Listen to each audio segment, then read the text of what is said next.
안녕하세요, 박민수 원장입니다. 처음 보는 의사에게 진료를 받고 또 혈액 검사를 해야 되는 경우가 있죠. 지금은 아무리 친숙한 주치가 되었다고 하더라도 언젠가는 처음 본 때가 있잖아요.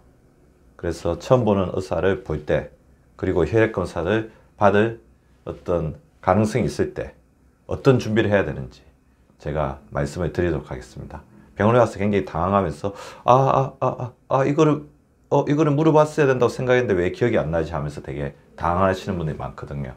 물론 이제 나중에 익숙해지면 다음에 또 다시 물어보시고 그러면 되겠지만, 이 처음부터 이걸 잘 준비해 간다면 보다 효율적이고 그 다음에 자신에게 도움이 되는 진료를 받을 수 있겠죠. 그래서 처음 보는 의사에게 혈액 검사를 받아야 된다. 특히 이제 고혈압, 당뇨, 고지혈증 진료를 하면서 여러 가지 혈액 검사에 관련된 검사를 하잖아요. 이런 것을 준비해 가면 좋겠다. 그런 부분을 말씀을 드리려고 합니다. 자, 챙겨서 적어갈 것, 그리고 챙겨야 할 것, 그런 것들을 말씀드릴 건데요. 일단 가기 전에 반드시 금식을 해야 되는지 물어보셔야 되죠. 이게 금식에 굉장히 예민한 검사인데, 가령 예를 들면 콜레스테롤이라든지 혈당이라든지 그다음 간기능이라든지 금식에 굉장히 예민한 검사인데, 금식을 할까 말까 고민하다가 아침이 되어서 이렇게 진료 시간에 다가오면 그거를 챙기지 못했거나, 아니면 밤새 어떻게 될지 고민 때문에 밤잠을 잘 못 주무시는 분들도 있습니다. 병원에 처음 예약이 되고 검사가 예정이 된다면 금식을 하고 가야 되는지, 검사 여부가 불투명하더라도 또 의사의 판단에 따라 검사를 할 수가 있잖아요. 그럼 금식을 해야 되는지를 미리 이제 그 병원에 있는 직원들이나 우리 간호사분들한테 미리 여쭤보는 게 굉장히 도움이 되고 있습니다. 그리고 적어가야 될 것. 자, 대부분 이제 자기가 잘 기억하고 있다고 하더라도 처음 보는 의사에게 진료를 받다 보면 또 시간적인 어떤 촉박이나 이제 그런 것들 때문에 자기가 물어봐야 될 것들 못 물어보고 후회를 하게 되는 경우가 많습니다. 반드시 적어 가시는 것들이 좋을 것 같은데요. 겪고 있는 증상을 기록을 해야 됩니다. 최근 들어서 생긴 증상이죠. 가슴이 갑자기 아프다, 호흡 곤란이 생겼다, 이런 부분들은 반드시 기록을 해야 되겠죠. 겪고 있는 증상을 기록하시고요. 그 다음에 핵심적인 개인의 건강 역사, 우리 집의 어떤 가족력, 고혈압, 당뇨, 고지혈증, 뇌졸중, 심근경색, 그런 가족력을 적어가고, 내가 옛날에 어떤 병을 언제 알았더라, 그리고 수술을 언제 했더라, 이런 것들을 연도별로 정리해 가면 됩니다.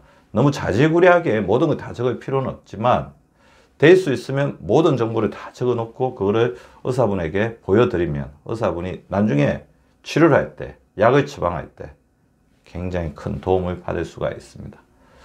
더불어 갑자기 요즘에 증상이 악화되거나 여러 가지 어떤 증상의 변화가 있는 경우가 있습니다. 근데 그것을 좌우하는 데 중요한 게 최근에 스트레스나 생활상의 큰 변화거든요. 최근에 갑자기 스트레스를 심하게 받는 경우가 있는지, 그 다음에 뭐 승진이나 이사나 뭐 여러 가지 집안에 어떤 큰 자기의 어떤 개인적인 어떤 큰 생활상의 어떤 이벤트가 있는지를 기록해 가는 것도 도움이 될 것 같고요. 그리고 이 부분은 제가 반드시 이제 말씀을 드리고 싶어요. 현대의 어떤 의학기술의 발전을 인해서 수많은 약들이 개발이 되어 있습니다. 아무리 의사라고 하더라도 혈압약 하나만 해도 수백에서 수천 가지가 있기 때문에, 혈압약 먹고 있어요 그러면 알 수가 없습니다. 혈압약의 어떤 종류만 해도 그렇게 많고 작용지도 정확히 다 다르거든요. 본인이 지금 현재 드시고 계시는 모든 약의 용량과 투여 횟수, 그리고 고혈압약이나 당뇨약, 고지혈증과 같이 용량이나 종류가 변한 약 같으면 대략 이전 정도의 어떤 식으로 약이 변해왔다는 정도는 기록을 해서 가져가는 게 굉장히 중요할 것 같고요. 먹고 있는 모든 약의 용량과 투여 횟수, 그게 정 안 되면 최근에 먹고 있는 약의 어떤 처방전을 사진을 찍어가서 의사에게 보여주셔도 됩니다. 그리고 먹고 있는 모든 영양제도 반드시 적어 가시는 게 도움이 될 것 같아요. 약과 영양제는 나중에 새로운 의사가 어떤 검사를 하거나 그 다음에 어떤 약을 처방할 때 가장 중요한 요소이기 때문에 반드시 적어 가십시오. 그래도 약간 자신이 없으면 가족이나 친한 친구를 동반하면 도움이 될 것 같고요. 특히 고령의 이제 부모님들이 처음 보는 의사에게 이렇게 여러 가지 고혈압, 당뇨, 심장병, 뇌질환 등의 어떤 질환으로 이렇게 진료를 받게 된다면 당연히 이제 자제분들이 동반하겠지만 그러더라도 가급적 처음 가실 때는 같이 동반하는 것이 도움이 될 수 있습니다. 그 본인이 빠뜨린 것을 옆에서 알려줄 수가 있는 거죠. 그 다음에 의사에게 물어볼 것도 준비해야 되겠죠. 자신의 어떤 식습관이나 운동 습관 중에서 잘못된 것이 있는 것 같은데 어떤 식으로 교정하면 좋을지, 지금 고민되고 있는 여러 가지 생활 습관에 대해서 적어가시면 좋을 것 같고, 그 외에 물어볼 것 하다 보면 물어볼 것 있잖아요. 물어볼 것을 자꾸 생각하려고 하면 그 앞에서 더 생각이 안 납니다. 미리 적어 놓으시면 도움이 될 것 같아요. 그 중에서 가장 중요한 것, 약이나 음식물 알러지. 그러니까 저는 이제 진료를 볼 때도 이제 항생제나 진통제 알러지가 있으신 분들이 있잖아요. 그때마다 이야기해야 됩니다. 의사분이 적어 놓았다고 하더라도 약을 처방할 때 적어 놓은 것을 못 볼 수도 있어요.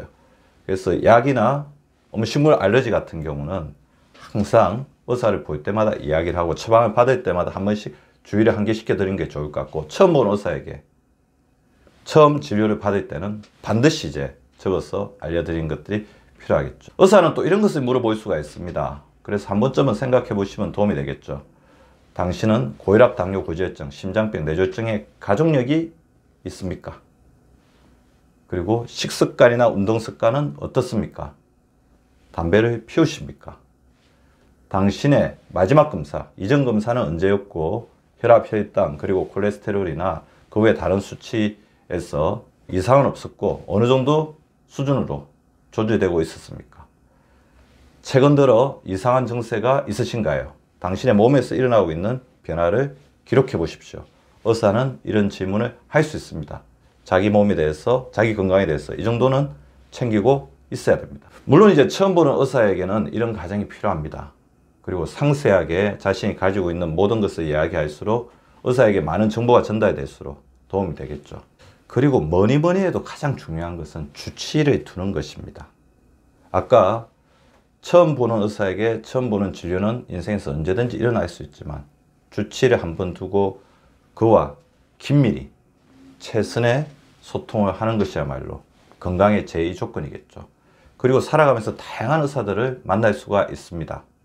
그때 최선의 소통, 자신이 가지고 있는 건강 정보를 잘 전달하려는 노력을 끊임없이 기울이십시오. 그것이 건강으로 가는 제1의 지름길입니다.